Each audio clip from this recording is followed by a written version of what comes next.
I still remember the exact moment everything tilted between me and my roommate, Elias. It was a Thursday in early November. It's a kind of cold that slips under your skin and stays there. Wind rattled the fire escape outside our third-floor walk-up, and the radiator hissed like it was angry at the world. I'd been at the studio until almost midnight, wrists stained with charcoal, hoodie damp from the drizzle that never quite became real rain. When I pushed open the apartment door, the warmth hit me first, then the smell.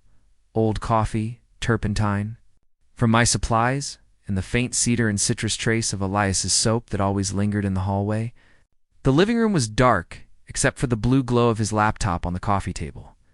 He wasn't there.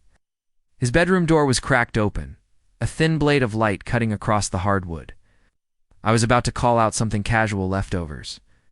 Are in the fridge. Don't let the cat out when I heard it. A sound I'd never associated with Elias. A choked, wet inhale, like someone trying not to drown. I froze, keys still in my hand. Elias didn't cry. Elias was the one who fixed the leaky sink at 2 a.m. without complaining. Who remembered my allergy meds before I did, who could quote half of Dostoevsky from memory and still laugh at dumb memes. Elias was steady. Unbreakable. But that sound wasn't steady. I dropped my bag quietly by the door and walked down the hall. The floor creaked under my weight. It always did in the same spot. Through the gap in the door I saw him sitting on the floor, back against the bed, knees drawn up, face hidden in the crook of one arm.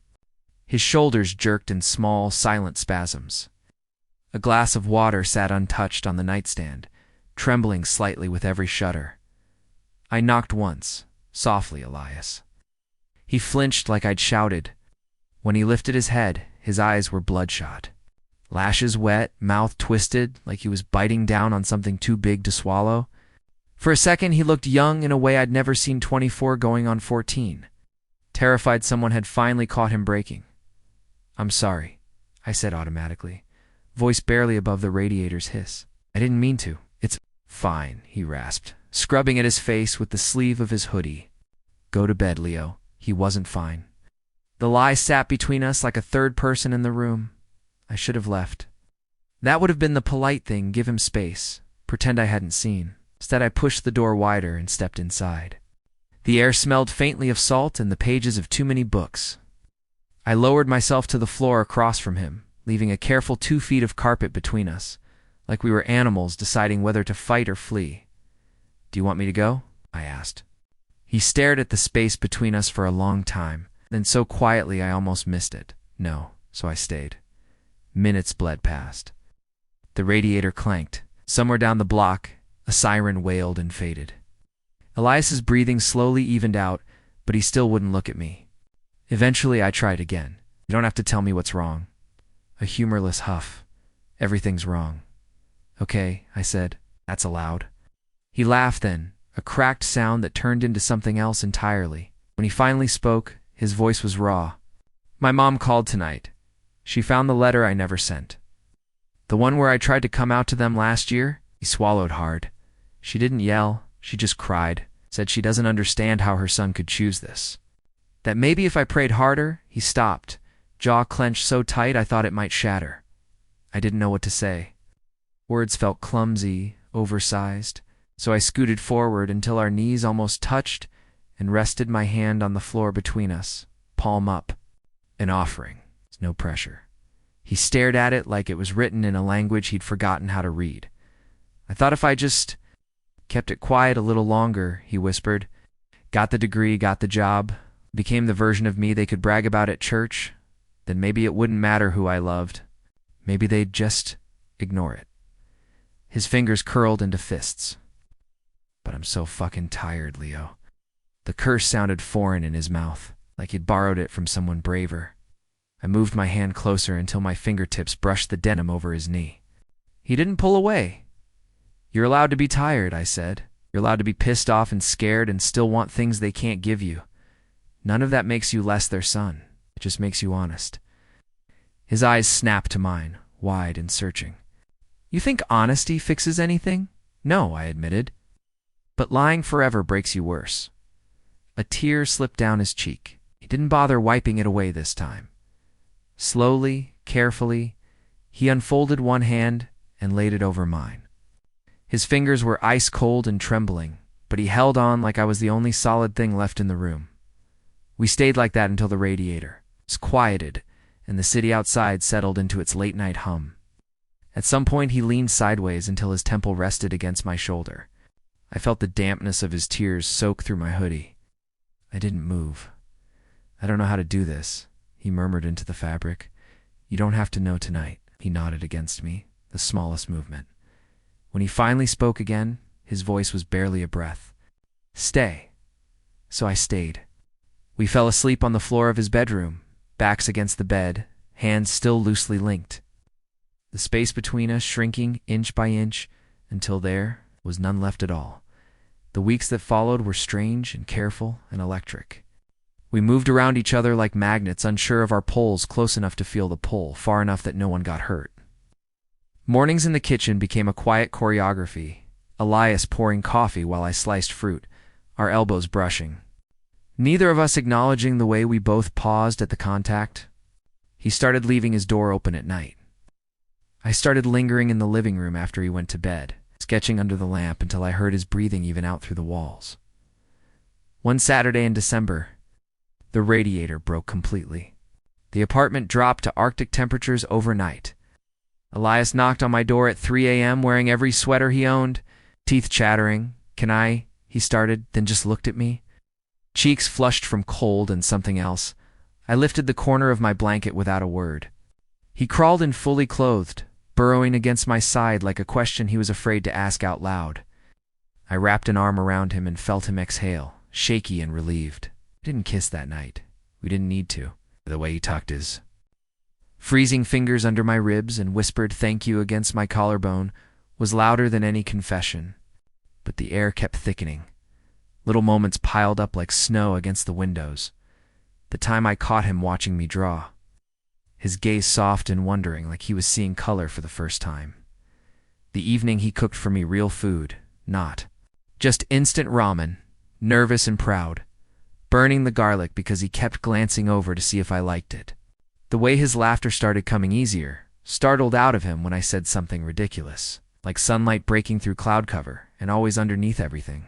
Unspoken knowledge that we were both waiting for the same thing, permission. It finally happened on New Year's Eve.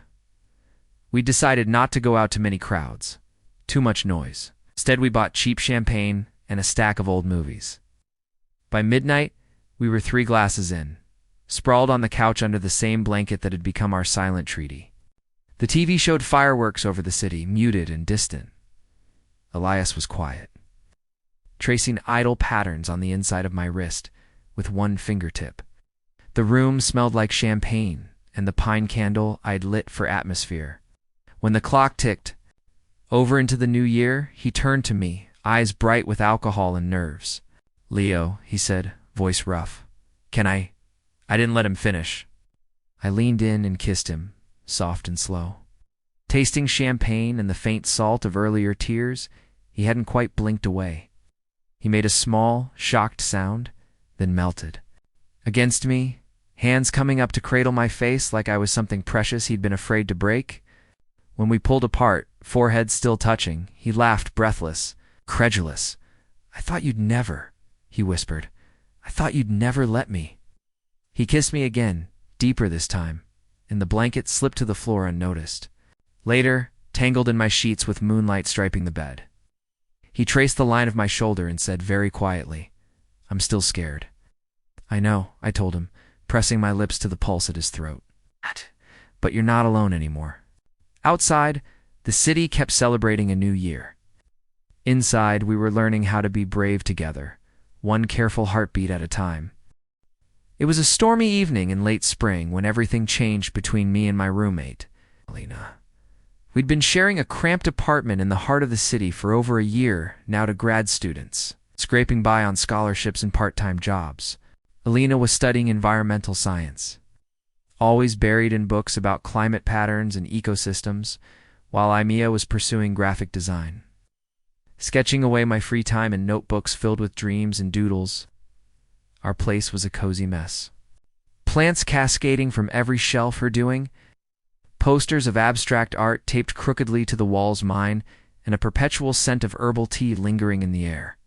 That night, the wind howled outside, rattling the old windows of our building. We'd decided to bunker down with a classic horror flicks, something about ghosts in an abandoned mansion to distract from the thunder, rumbling like distant artillery. Alina had made popcorn, the kind with extra butter that always left greasy fingerprints on the remote. We settled on the worn-out couch, a threadbare blanket draped over our laps. The movie's tension built slowly, shadows dancing across the screen as the protagonist crept through dark hallways. Halfway through, a particularly loud crack of thunder made me jump. Without thinking, I reached for Elena's hand under the blanket. She froze for a moment, her fingers stiff against mine, but she didn't pull away.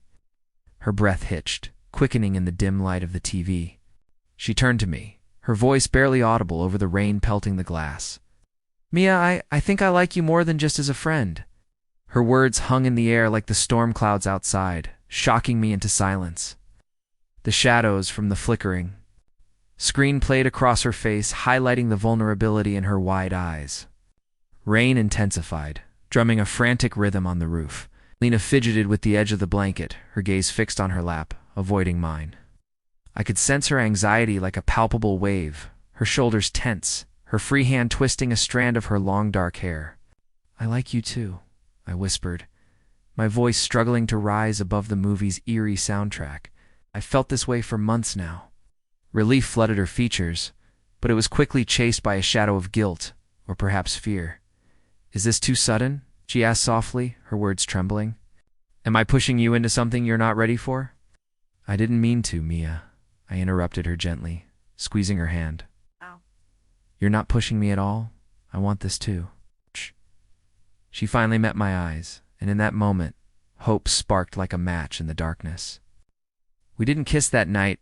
It felt too raw, too exposed amid the storm's chaos. Instead, we held hands tighter, leaning into each other, our heads resting together as the movie played on unnoticed. Inside, a whirlwind of emotions churned in. Me fear that I'd misinterpreted her signals, worry about what this meant for our friendship, questions about how we'd navigate the unknown. But beneath it all, there was a quiet certainty. Like the eye of the storm, Alina came from a traditional family in a small rural town, where expectations were as rigid as the old oak trees lining the main street. She'd never voiced her feelings to anyone before, not even in the privacy of her own thoughts, until that stormy evening. She fretted over rejection, over the judgmental whispers from old friends, over the potential fallout with her family, who clung to outdated views. She questioned if her attractions were a secret shame, a part of herself she should bury deep. Yet woven through that fear was a profound longing for genuine touch, for unbreakable connection, for someone to embrace her fully, flaws and all. In the weeks that followed, our apartment transformed into a charged space. Nights buzzed with unspoken energy. Even the silences between us carried weight. I'd lie awake in my room, straining to hear through the thin walls.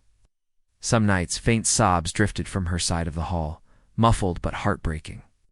I yearned to cross that threshold, to wrap her in my arms and whisper assurances, but I held back, terrified that my intrusion might shatter the fragile bridge we were building. So I waited, my heart aching in the quiet hours. One sleepless night, inspiration struck. I grabbed my sketchbook and let my pencil fly across the page. I drew two figures standing in a downpour, arms extended toward each other, fingertips hovering. Just inches apart, close enough to feel the pull, but not yet connected. The rain blurred their outlines, symbolizing the barriers we faced. When I finished, I slipped downstairs and pinned it to the corkboard in our kitchen, anonymous but intentional. Hoped she'd see it for what it was, a visual plea, a map to us. The next morning, I found her in the kitchen, frozen in front of the drawing. She traced the edges of the paper delicately, as if it might dissolve under her touch. "Did you make this?" she asked, her voice hushed and thick with emotion. I nodded, my throat constricting. "It's us, I think. Or at least, who I hope we can become." She nodded slowly, tears welling in her eyes. "I love it," she said, her words simple, but laden with everything unsaid. In that moment it felt like the storm had broken, if only for a breath. As summer faded into the crisp bite of early autumn, our dynamic evolved subtly. The city streets outside our window turned golden with falling leaves piling up in drifts against the curbs. Rain visited more frequently, turning sidewalks into slick mirrors of streetlights. Inside, our apartment grew warmer, illuminated by the soft glow of string lights we'd hung together and the flicker of scented candles, lavender and vanilla, her favorites. We shared more blankets on the couch, our conversations delving deeper into dreams and fears, two souls tentatively mapping out what we could mean to one another. I longed to bridge the gap further, to turn those quiet moments into something more intimate. But Alina, still guarded by her past, would sometimes withdraw. We'd be curled up watching a documentary on ocean conservation, her passion and I'd shift closer, my shoulder brushing hers. She'd tense, then politely excuse herself to make tea or check her emails. At night, under the covers, I'd reach for her hand during a late-night chat, only for her to murmur about being tired and retreat to her room. I got it. Fear doesn't vanish overnight. It ebbs and flows like the tides she studied. Our days at university added layers to the complexity. We shared a few classes, sitting side by side in lecture halls, our notes passing between us like secret codes. But one afternoon, she seemed distant, her texts curt, her smiles forced. When I asked if everything was all right during our walk home, she brushed it off with a vague, "just busy with a project." My chest tightened with doubt. Had she regretted our confessions? Had I pushed too hard without realizing? That evening, I decided to create a buffer of comfort. I cooked her favorite meal, a hearty vegetable stir-fry with rice, infused with spices from her family's recipes. I set the table with our mismatched plates, and called her down from her room. She entered the kitchen with a guarded expression, her hair tied back in a loose ponytail, shadows under her eyes from what looked like a sleepless night. "Dinner's ready," I said, aiming for casual, but hearing the strain in my voice. She approached, but halted midway, her hands clasped tightly. "Mia," she began quietly, "we need to talk." My stomach plummeted, a cold dread settling in. "Okay," I managed, setting down the spoon. She swallowed visibly, her gaze fixed on the floor tiles. "I like you a lot," she said, her voice wavering. "But I'm not sure if I'm ready for all of this, for what it could become. I'm scared." "Scared of what?" I asked gently, stepping closer, but not too close. "That if I open up fully, I'll end up hurting you.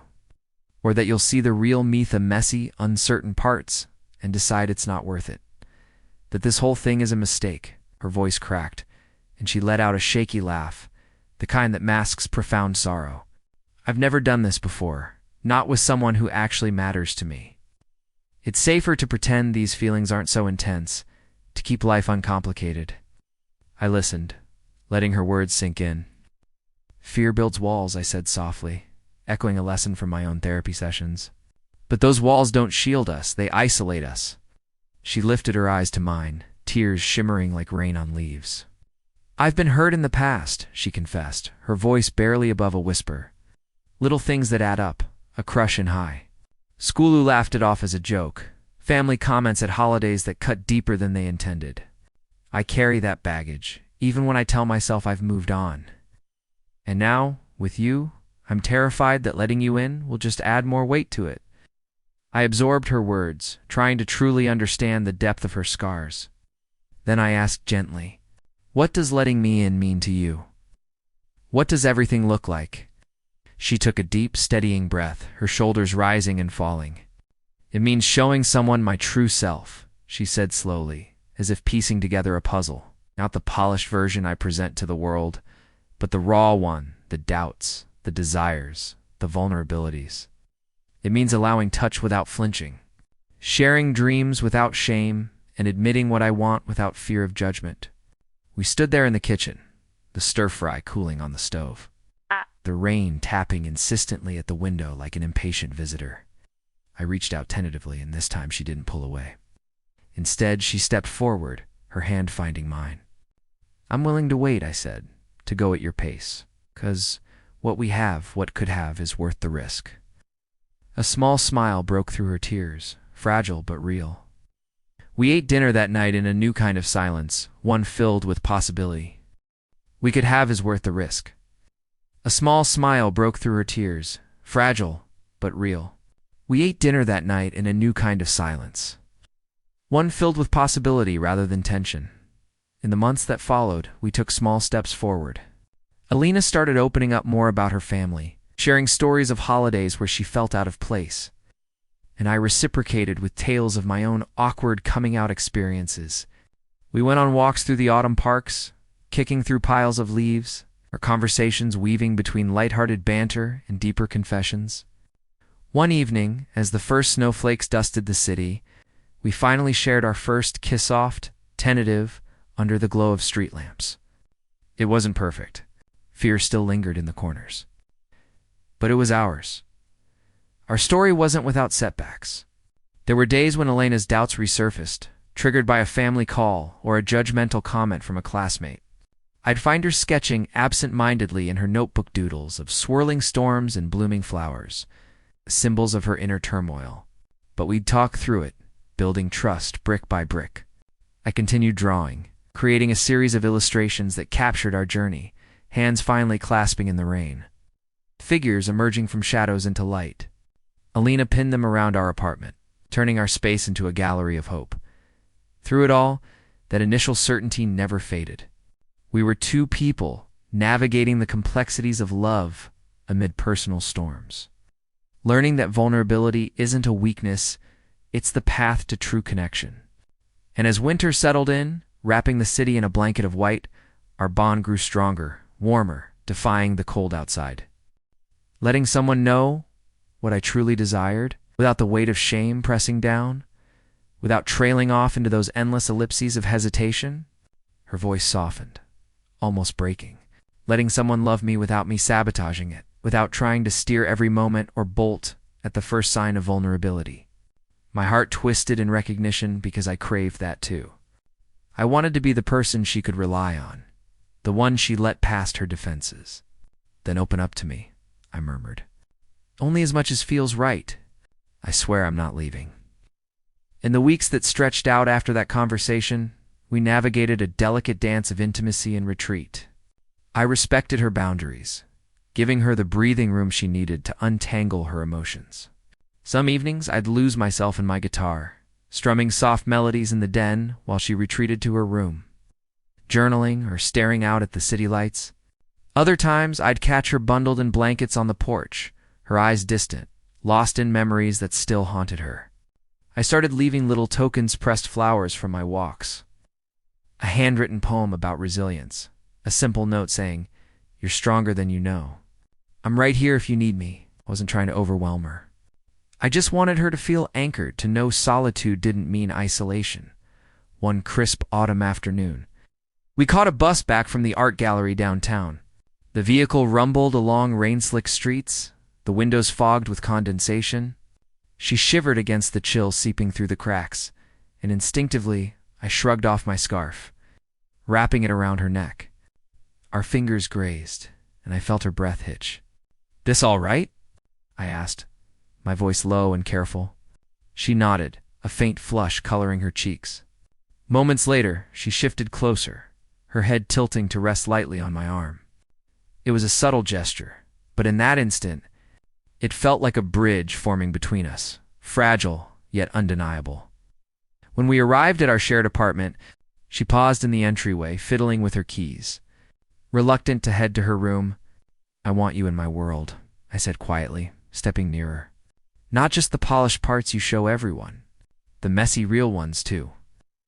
She held my gaze for what felt like an eternity, her eyes scanning my face as if searching for cracks in my sincerity. The afternoon sun filtered through the blinds, casting warm amber stripes across the hardwood floor. I noticed the way her breath quickened, the subtle thrum of her pulse at her collarbone. Then, tentatively, she closed the distance, her hand finding mine. I met her halfway, our foreheads touching in a gentle collision. Our kiss was tentative at first, soft lips brushing, hearts racing, full of unspoken questions. It wasn't a fireworks explosion from some movie. It was raw, comforting, laced with kindness and truth.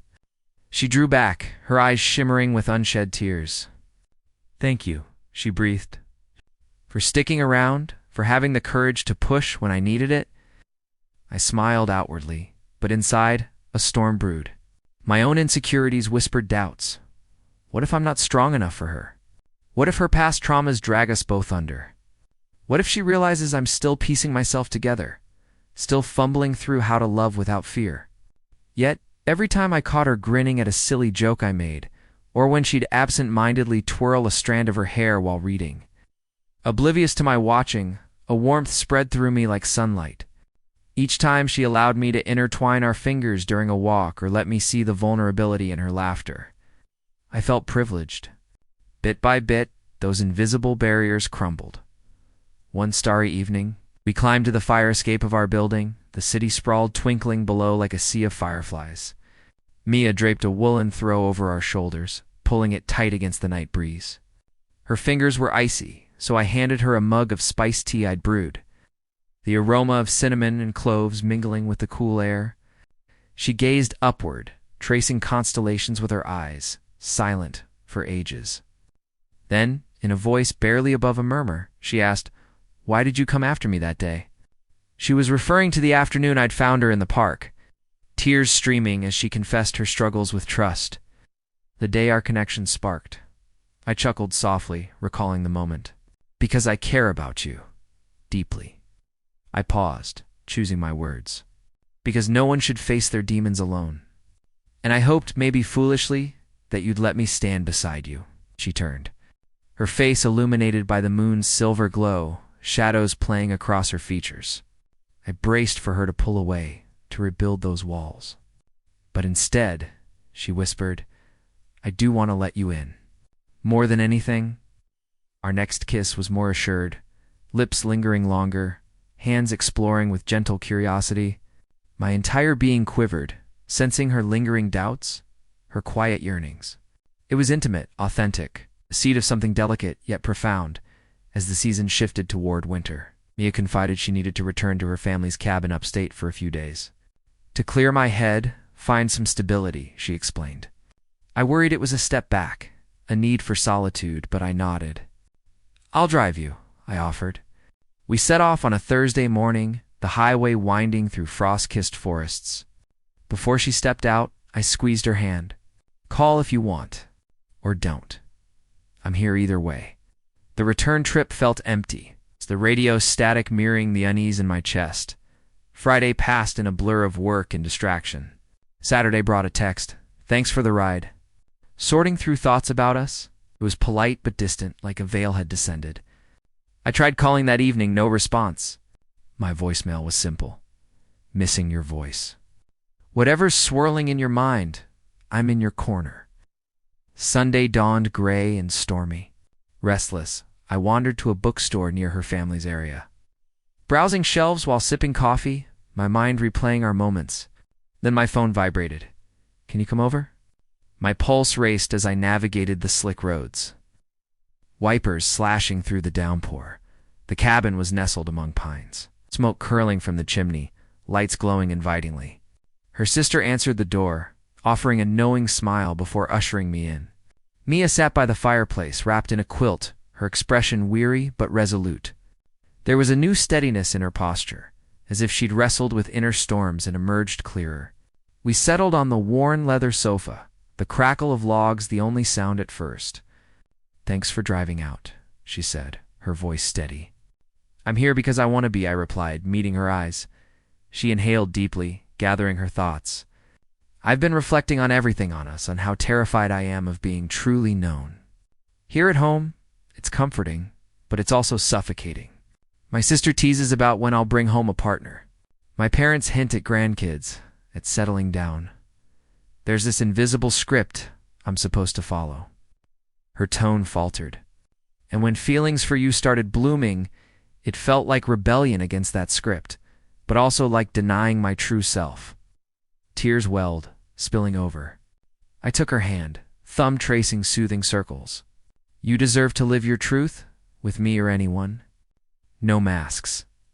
She brushed away the moisture, her gaze locking on mine. I want this with you. The whole messy journey. But understand, I carry wounds from before. Doubt might creep in. I might withdraw or lash out in fear. I'll need gentle reminders that it's safe. I'll be there, I vowed, my voice thick with emotion. Every time. She searched my face, then added softly, and trust me in return. Trust that my commitment holds, even on the rough days. My chest constricted with a mix of fear and hope. I do trust you, I said. She leaned in, and we kissed amid the fire's warm flicker. Not dramatic or flawless, but grounded in reality. Her fingers trailed my jaw, tender and affirming. As we parted, she regarded me anew, taking in my tousled hair from the rain. The ink stains on my sleeves from late-night writing, the earnestness in my stare. This feels like waking up, Mia murmured. You make the world feel vivid, authentic. In the months that followed, our bond deepened through shared adventures and quiet trials. We explored hidden trails in the nearby woods, her laughter echoing as we splashed through streams. She introduced me to her favorite indie bands, and I'd play covers on my guitar, her head on my lap. There were setbacks nights when old anxieties resurfaced, and she'd need space, or I'd question my ability to support her fully. But we communicated, rebuilt, grew. One spring day, under blooming cherry blossoms, she turned to me and said, "You've shown me love isn't about perfection. It's about showing up." And in that, our story unfolded, not as a fairy tale, but as a tapestry of resilience, woven with threads of vulnerability and unwavering care. Below is the same story, retold with new characters, a slightly different setting, and fresh details, yet preserving the exact emotional arc. Tenderness and message of the original. My name is Elias, and this is the story of how Liam stopped hiding. We'd been roommates for almost 2 years in that narrow brick house on Cedar Street in Portland. 2 quiet art students who split rent, took turns buying coffee beans, and never asked too many questions. Liam was the violinist's long fingers, careful smile, hair always falling into his eyes. I was the photographer, forever carrying a camera and a habit of noticing things people tried to keep in shadow. For the longest time, we orbited each other politely. Good morning nods over cereal bowls. Separate rooms. Separate lives. I knew he was gay the way you know rain is coming, something in the way he tensed when certain topics drifted too close. The way he never brought anyone home. I never pushed. I had my own ghosts. A father who still pretended my name was Eli, without the, as friends from high school youth group who stopped texting the day I posted a photo of my first boyfriend. I understood closets. I still lived halfway in mine. One February night, the sky cracked open with thunder, and I found Liam on the kitchen floor at 2 a.m., knees drawn to his chest, crying so hard his whole body shook. A shattered mug lay beside him, his favorite, the one with tiny painted stars. He looked up, startled, ashamed. Like a deer caught in headlights that suddenly remembers it was never supposed to be seen. I didn't speak at first. I just sat down across from him, close enough that he knew I wasn't leaving, far enough that he could still breathe. The storm outside rattled the windows. After a long time, he whispered, "I can't keep doing this." "Doing what?" I asked, gentle, pretending I'm someone I'm not. "Pretending it's enough to be your friend when I—" His voice broke. "When I want more, and I'm terrified?" The air between us felt suddenly paper-thin. I reached out, slow, and rested my hand on his knee. He didn't pull away. "You don't have to pretend with me," I said. "Not ever." That was the night the walls came down. We stayed on the kitchen floor until dawn, trading stories like contraband. He told me about the church camp, where counselors said people like him were broken. About the older brother who still called him little sister as a joke that cut deeper every year. About locking himself in the bandroom bathroom after his first crush on a boy smiled at him across the orchestra pit. I told him about the youth pastor who prayed over me like I was a stain. About the cousin who said I was going through a phase and then never spoke to me again. About the nights I deleted dating apps because the fear of being found out felt heavier than the ache of being alone. We cried. We laughed at how ridiculous pain can look in hindsight. And somewhere in the half-light before sunrise, Liam leaned over and rested his head on my shoulder. I felt his breathing steady against my neck, and I knew we had crossed a border neither of us could uncross. After that, everything was different and brand new. He started leaving his bedroom door open. I started making 2 cups of tea instead of 1. We cooked together, him chopping onions with violinist precision, me burning the garlic because I was watching him instead of the pan. Some nights we sat on the couch under the same blanket, shoulders touching, pretending to watch a movie while we memorized the shape of being close. The first time he reached for my hand, his fingers trembled so hard I thought he might pull back. I turned my palm up and let him decide. He threaded our fingers together like it was the bravest thing he'd ever done. We stayed like that for an entire film credits roll. Hearts hammering loud enough I was sure the neighbors could hear. Spring arrived with cherry blossoms and open windows. One Saturday we drove out to the gorge parked near Multnomah Falls and hiked until the trail was nothing but mist and moss. At the top, wind whipping our jackets, Liam stopped and looked at me with something fierce blooming behind his eyes. "I'm tired of being afraid," he said. "Then don't be," I answered. Like it was the simplest thing in the world, because in that moment, with him, it almost was. He kissed me there, surrounded by water roaring down stone, tentative at first and then certain. Like he'd been holding that kiss inside his chest for years and finally set it free. I kissed him back with everything I'd never said out loud. When we pulled apart, foreheads still touching, he laughed, twitted, incredulous, alive. We began building a life in the open. He started staying in my room. Some mornings I'd wake to find him tracing the freckles across my shoulder blades with one careful fingertip, like he was reading Braille that spelled safe. I'd pretend to sleep just to feel it longer. We made Saturday market runs a ritual, him carrying the tote bags because he insisted my camera was fragile cargo, me stealing sips of his London fog while he pretended to be annoyed. We built playlists, his batch partita sliding into my lo-fi beats without apology. We left books open on each other's nightstands with dog-eared pages that said I was thinking of you. Coming out to other people was slower. He practiced saying my boyfriend in the mirror first, voice cracking on the second syllable. The first time he introduced me to Mara, his oldest friend from high school, at a tiny wine bar on Alberta. He held my hand under the table so tightly I lost circulation. "This is Elias," he said, clear and steady. "My boyfriend." Mara's smile could have lit the whole room. "About damn time," she told him, then hugged us both until we were laughing through tears that night. Walking home under flickering street lamps, Liam stopped in the middle of the sidewalk, cupped my face, and said, "I love you, Elias. I'm in love with you, and I'm not afraid to say it anymore." I kissed him right there on the corner of 23rd and Alberta, traffic humming past, spring rain starting to fall soft around us. "I love you too," I said against his mouth. Have for longer than I knew how to name. Summer came warm and golden. We drove the coast highway with the windows down, Liam's hand resting on my thigh while Joni Mitchell sang about California. We swam in cold Pacific waves and kissed, tasting like salt and freedom. When autumn painted the maples red, we moved into a one-bedroom apartment with windows that caught the morning light. Liam hung his violin on the wall like a declaration. I filled the shelves with plants and photographs of U.S. grinning, wind-burned, alive. There were still hard days. Nights when old voices crept back in, and he woke gasping from dreams where everyone left. Nights when my own fear of losing him kept me staring at the ceiling. But we learned the language of comfort, how to hold space, how to say I'm here without trying to fix what couldn't be fixed in a single conversation. He started seeing a therapist who understood religious trauma.